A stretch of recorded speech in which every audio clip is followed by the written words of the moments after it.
Assalamualaikum warahmatullahi wabarakatuh. Innal hamdalillah nahmaduhu wa nasta'inuhu wa nastaghfiruh wa na'udzu billahi min syururi anfusina wa min sayyiati a'malina may yahdihillahu fala mudhillalah wa may yudlil fala hadiyalah. Asyhadu an la ilaha illallah wahdahu la syarikalah wa asyhadu anna Muhammadan abduhu wa rasuluh la nabiyya ba'dah. Qala Allah Ta'ala ya ayyuhalladzina amanu taqullaha haqqa tuqatih wa la tamutunna illa wa antum muslimun. Fa ya ibadallah usi nafsi wa iyyakum bitaqwallah faqad fazal muttaqun. Jamaah Jumat rahimani wa rahimakumullah. Topik khutbah kita pada siang ini yaitu adalah aturan waris zaman jahiliyah. Siapa yang memberitahukan kita tentang praktek bagi waris di zaman jahiliyah? Jawabannya adalah Allah. Jawabannya adalah Rasul sallallahu alaihi wasallam. Sehingga ketika kita mengetahui bagaimana dahulu orang-orang jahiliyah, bagaimana dahulu orang-orang sebelum Islam membagi warisan di tengah keluarga mereka, kita bisa tahu dan kita bisa hindari itu. Lalu kemudian kita menggunakan apa yang diberikan oleh Allah dan apa yang diberikan oleh Rasul sallallahu alaihi wasallam. Dan topik ini kita akan bawakan satu ayat saja, yaitu firman Allah di dalam Al-Qur'an surat An-Nisa ayat 7. Artinya ini dicantumkan dan disebutkan di dalam Al-Quran. Allah Subhanahu wa ta'ala berfirman, lirrijali nasibun mimma tarakal walidan. Kata Allah, laki-laki itu punya porsi, punya bagian warisan dari harta yang ditinggalkan oleh orang tuanya dan kerabatnya. Kemudian walin nisa'i nasibum mimma tarakal walidan wal aqrabun mimma qalla minhu aw kasur. Demikian juga perempuan itu punya porsi bagian warisan dari harta yang ditinggalkan oleh kedua orang tua atau kerabatnya. Entah itu hartanya banyak atau sedikit. Nasiban mafruḍah, kata Allah, itu porsinya, bagiannya sudah ditetapkan dan sudah ditentukan. Apa pelajaran yang kita bisa ambil dari ayat ini? Pelajaran yang pertama adalah Allah kabarkan bahwa ayat ini turun. Sebenarnya kita dapat informasi ini dari hadis dari Nabi SAW, karena disebutkan di dalam beberapa riwayat kanu la yuwarrisunan nisa, bahwa orang jahiliyah dulu ketika ada yang meninggal, perempuan itu enggak dapat warisan. Bahkan perempuan itu menjadi objek warisan. Dan kemudian bahkan kejadian di zaman Nabi SAW, ada sahabat Ansor yang wafat, dia punya anak, kemudian ada perempuan, ada paman, ada saudara. Dan harta diambil seluruhnya oleh si paman.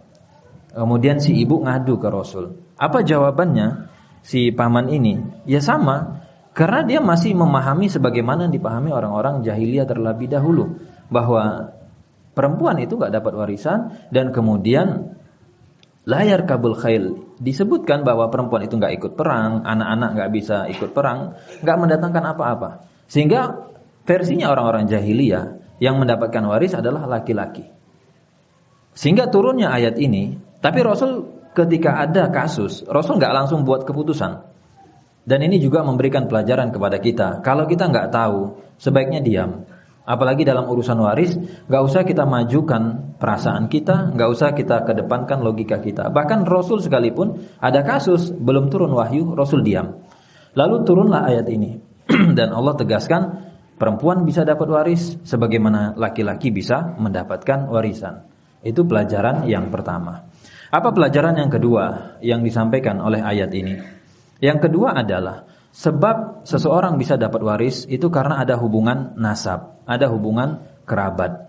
Tadi disebutkan anak dari seseorang, baik laki atau perempuan, atau mungkin tadi dia ada hubungan kerabat dengan yang wafat, maka dia punya sebab, punya potensi untuk mendapatkan warisan. Walaupun memang tidak semua yang punya hubungan kerabat pasti dapat waris, minimal gitu ya. Yang punya hubungan kerabat dengan mayit, dia punya potensi masuk dalam kandidat penerima waris. Walaupun nanti kita lihat secara aturan apakah secara hitung-hitungan dia akan berhak sampai akhir atau tidak. Itu pelajaran yang kedua dari ayat ini, yaitu waris diatur oleh Allah, diatur oleh Rasul, dan kalau tidak ada hubungan nasab maka tidak berhak mendapatkan waris. Apa hubungannya? Nanti ada kasus di masyarakat anak angkat, anak adopsi. Itu antara ayah angkat, ibu angkat dengan anak yang dia angkat tidak ada hubungan nasab. Maka anak ini pasti tidak masuk dalam daftar ahli waris.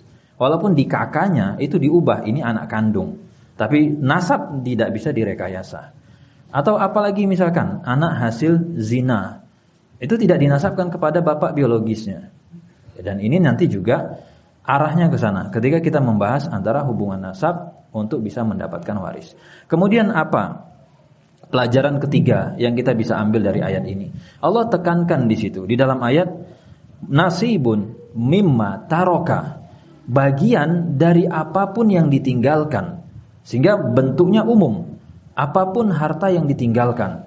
Dan kemudian ditekankan lagi oleh Allah, mimma qalla minhu au kasur, terserah hartanya banyak atau sedikit, maka tetap pembagiannya ikut aturan Allah. Dan definisi harta kembali kepada dua hal, sesuatu yang memiliki nilai atau sesuatu yang memiliki manfaat dan manfaatnya halal.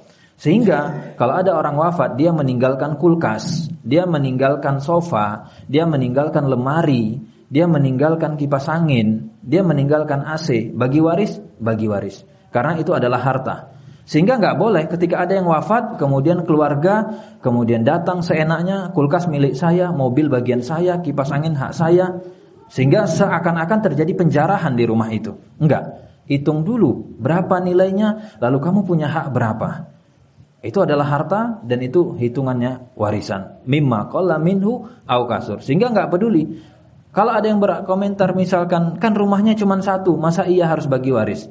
Rumah itu harta atau bukan? Iya, harta. Itu warisan atau bukan? Warisan. Baik, silahkan dihitung berapa porsi masing-masing ahli waris. Karena demikian titahnya, demikian perintah dari Allah, hitung.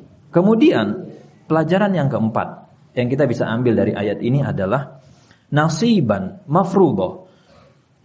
Allah kasih closing statement, kalimat penutup. Walaupun sebenarnya An-Nisa ayat 7 itu masih muqaddimah untuk mengantarkan orang kepada An-Nisa yang berikutnya.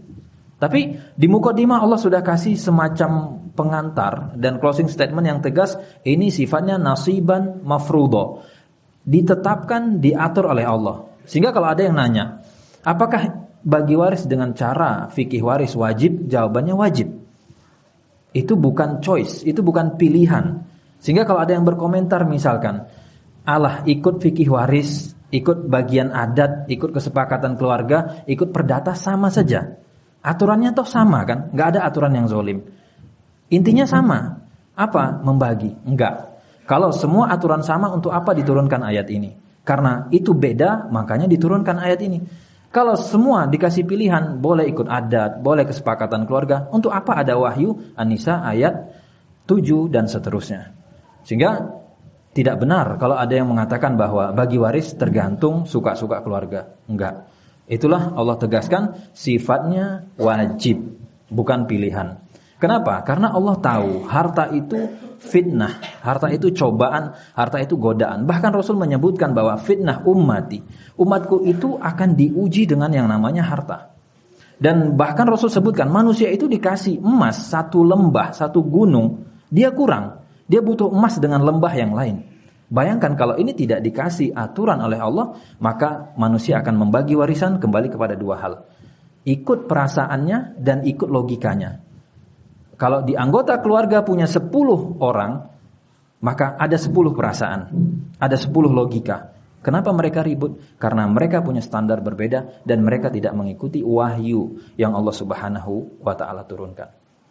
Aqulu qouli hadza astaghfirullah li wa lakum wa lisairil muslimina min kulli dzamb fastaghfiruh innahu huwal ghafurur rahim.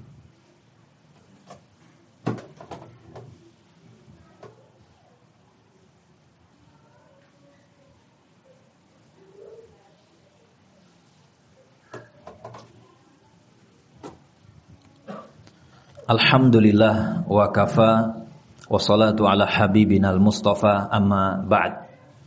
Kapan waktu terbaik bagi kita untuk belajar waris? Jawabannya, sebelum ada keributan di tengah keluarga.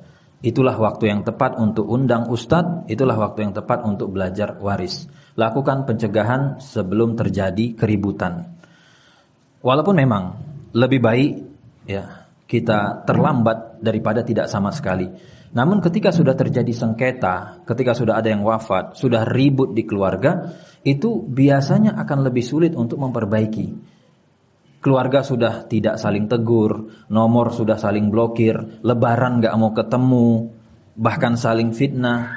Itu akan lebih sulit untuk menyelesaikannya ketimbang dibicarakan sebelum sengketa itu terjadi. Maka kalau ditanya kapan kita perlu belajar waris, belajarlah sebelum rumah tangga keluarga kita ribut gara-gara waris.